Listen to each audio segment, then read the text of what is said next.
Olá, eu sou o pastor Heber Campos Júnior, um pastor presbiteriano que está tendo o privilégio de gravar uma série de vídeos sobre os 5 solas da Reforma. E hoje a gente vai falar sobre sola fide.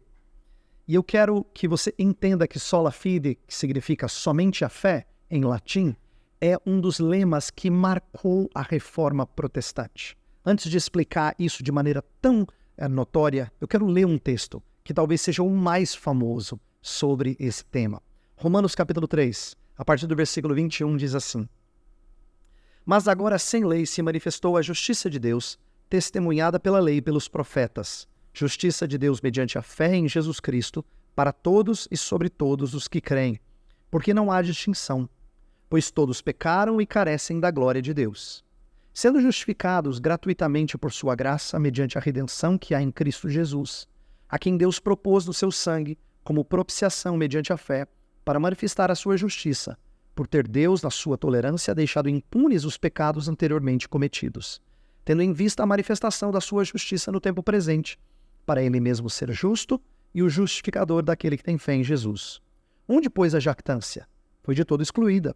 Por que lei? Das obras? Não, pelo contrário, pela lei da fé. Concluímos, pois, que o homem é justificado pela fé, independentemente das obras da lei. É porventura Deus somente dos judeus?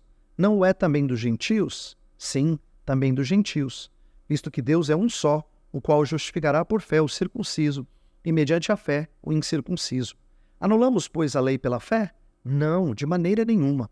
Antes confirmamos a lei. Esse texto de Romanos 3, a partir do versículo 21, foi um dos textos que Lutero julgou ser o mais importante. Ele dizia que era possivelmente o parágrafo mais importante de toda a Escritura. Do verso 21 até o verso 26 há muita riqueza, mas eu li até o 31 para você entender a lógica paulina e as aplicações que o próprio Paulo faz dessa verdade. Bem, por que Lutero achou esse trecho da Escritura tão importante? Eu quero te resumir aqui a grande experiência de conversão de Lutero. Lutero era um monge que lutava aflito com a ideia de que Deus era justo. Ele diz que ele nutria uma fúria velada dessa justiça que julga homens baseado no seu desempenho. Lutero era um monge que não via a paz no seu coração, não sentia essa paz porque ele percebia que ele nunca chegava ao padrão perfeito exigido pelo próprio Deus. Até o dia que ele descobriu que a justiça de Deus em Romanos não é a justiça com a qual Deus nos pune, mas é a justiça com a qual Deus concede e nos salva. Isso para ele foi uma grande descoberta. Então, Martinho Lutero, ele ensina acerca da justificação porque ele percebe a riqueza e a validade desse tema.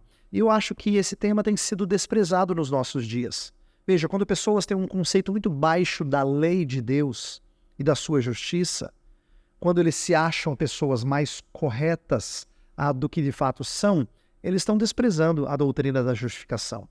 Ou quando eles se julgam pessoas que não enxergam a profundidade do pecado, eles estão desprezando a doutrina da justificação.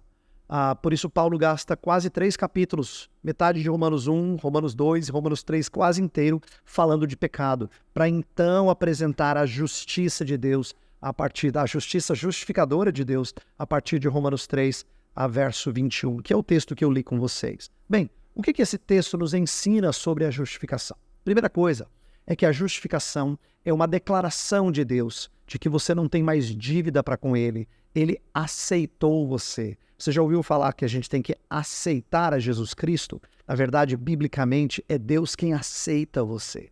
E Ele aceitou por causa da obra de Jesus. Então, a base da nossa justificação, da declaração legal de que você é aceito por Deus, não tem mais dívidas para com Ele, a base é a obra de Jesus.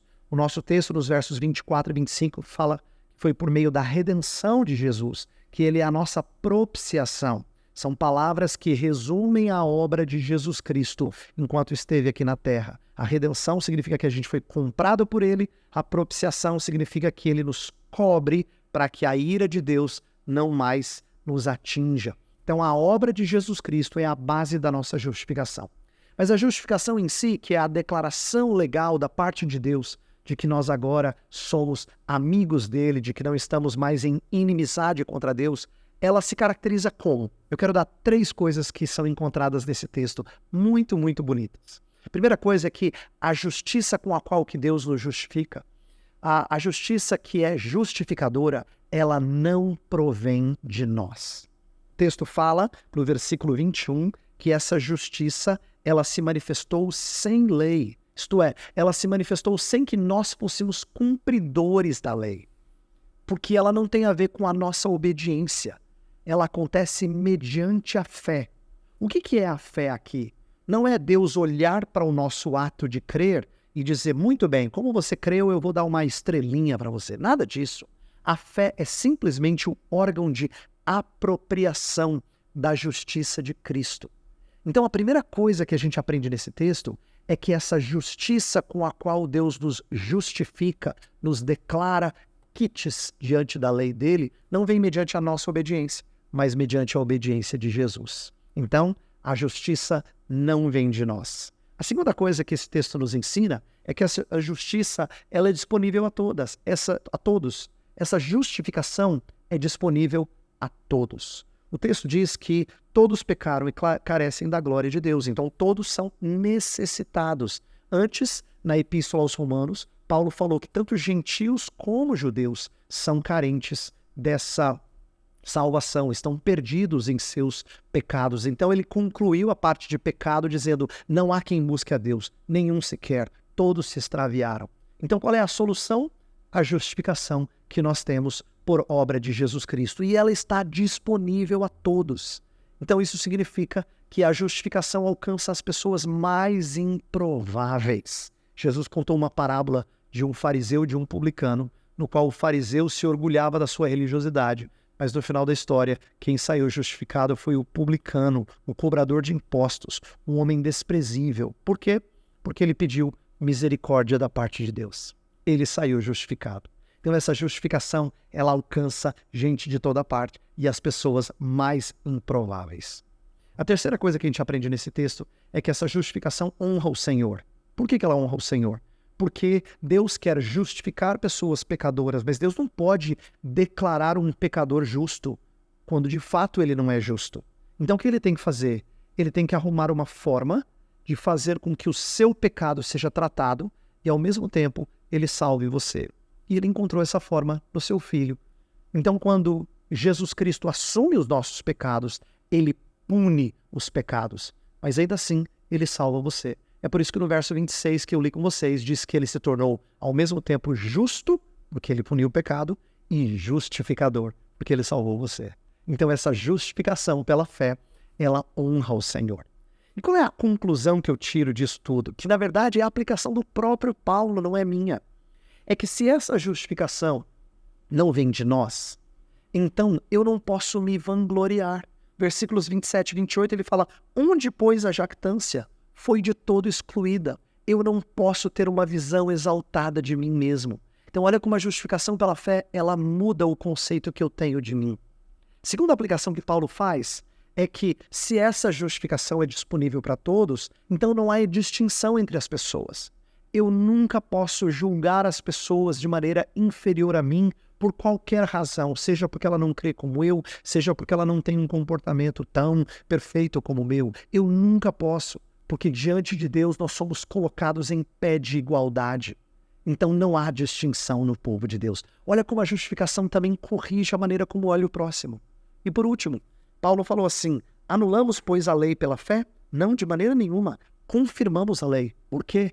Porque a justificação, ela foi a forma que Deus encontrou de, pela obra de Cristo, cumprir a lei e ainda assim honrar-nos e nos conceder o status de obedientes à lei, quando na verdade foi o nosso substituto que obedeceu à lei. Então ele justificou você e ainda assim ele cumpriu a lei.